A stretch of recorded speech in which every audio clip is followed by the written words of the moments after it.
Hi, my name is Amber Taylor, and this is my presentation on replacing coal with nuclear power and why it's considered a controversial alternative fuel.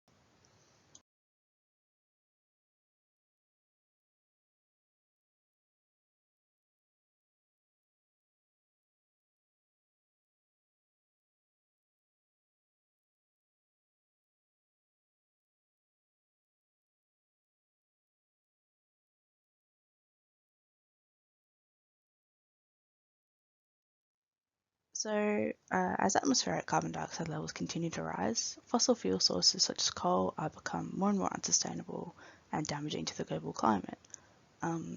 As a result, there's a push towards more alternative fuels, one of which is nuclear power.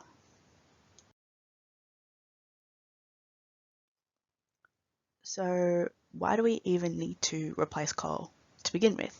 Well, it is a major source of global carbon dioxide emissions being made from pure coal. When burnt, it increases these atmospheric carbon dioxide levels. That in turn increases carbon dioxide levels in our oceans, which increases ocean acidification, which inhibits growth of coral skeletons and shells, which can damage marine ecosystems. It also increases the greenhouse effect, which is where heat energy from the sun is absorbed and then re-emitted in all directions, which traps some of the heat on the surface of the Earth, which heats up the planet. This can lead to a rise in sea levels, melting of polar ice caps, and melting of permafrost.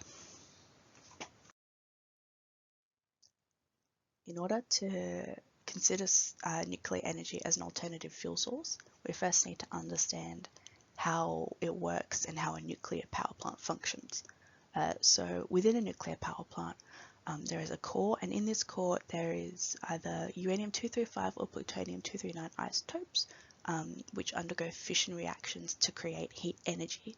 This heat energy warms up cooled water and turns it to steam, and the steam rotates a turbine which generates electricity. Quite simple. And as a result, when the steam cools back down, water vapor is released back into the atmosphere. This water vapor is non-radioactive though. Despite this, there is radioactive waste as a result of this nuclear power plant setup. And finding a place to store and dispose of this waste is quite a serious problem for nuclear energy, as no one really, it's not safe. The half-life's quite long, and finding somewhere to store it that isn't going to affect people or wildlife or anything is really quite difficult.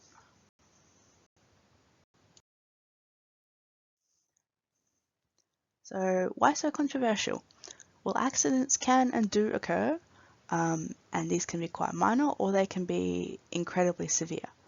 The International Nuclear and Radiation Event Scale, or the INES, was developed to measure exactly this, how severe a nuclear reactor accident or some other radiation-based event is. The scale ranges from 1 through to 7, 1 being considered an anomaly, quite low. 7, meanwhile, is a major accident and can have widespread and long-term impacts. So this is a map of the major nuclear reactor accidents that have occurred throughout the world. That includes INES level 4 and up for anything for a nuclear reactor specifically. The two worst nuclear reactor accidents to have ever occurred throughout history.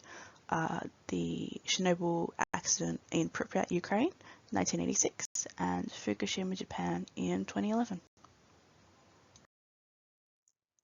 So the first of the two level 7s, Chernobyl 1986, was an initial explosion due to experimental accident, and this explosion caused fires that lasted for 9 days at the power plant. The fallout from the accident was so bad that even today, 33 years later, there is still a 30-kilometre exclusion zone where people aren't allowed to go due to all the fallout and the potential damage that the radiation can cause. Despite this, Pripyat, which is the town in which the Chernobyl power plant was located, has become re-inhabited by plants and animals. The plants in particular have begun to flourish again and are much more resilient to the effects of radiation than humans and animals.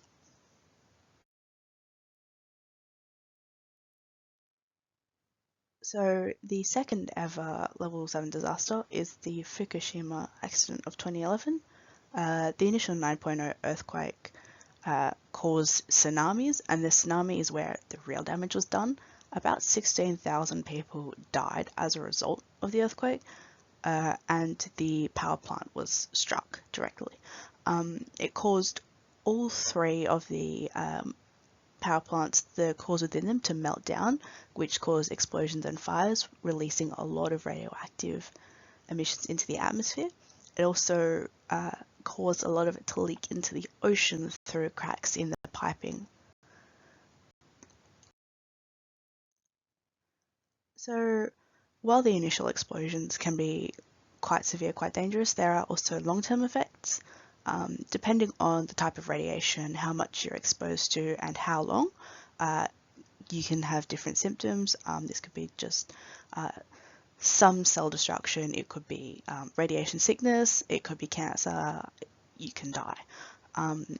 Obviously, not only humans are susceptible to this, it also goes for plants and animals within the area. And yeah. Aside from health impacts, there are also social consequences, particularly in the debate on whether or not nuclear energy is a viable alternative fuel. Generally, when these sort of accidents occur, negative perceptions tend to increase, and the sway of the debate tends to go towards no. So the big question is, of course, then, is nuclear power worth the risk? And the debate continues. Some countries continue not to favour it, such as Australia, who are primarily based on coal. But there are other countries such as India and China who do support it and will continue to build nuclear power stations into the future as their method to mitigate their carbon footprints. Taking into account, there is also different risk levels for different regions, depending on where a country is geologically, their susceptibility to natural disasters, that sort of thing should also be taken into account. So for some developing countries who want to mitigate their carbon emissions but can't afford or require more energy than what is available from like wind and solar energy, nuclear is a solution as it does generate large amounts of energy, unlike solar and wind, which you need a lot more of in order to generate the same amount.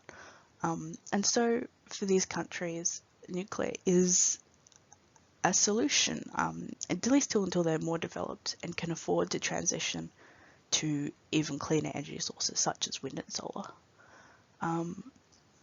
For countries who are more susceptible to natural disasters, who are all more developed already and are able to just utilize these cleaner energy sources, the nuclear energy may not be worth the risk.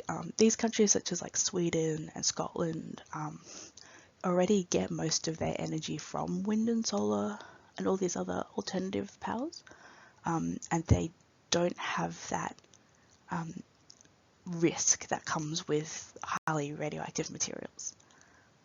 So while nuclear energy is a viable alternative to coal, it's not necessarily the best alternative, and it's definitely not for everyone.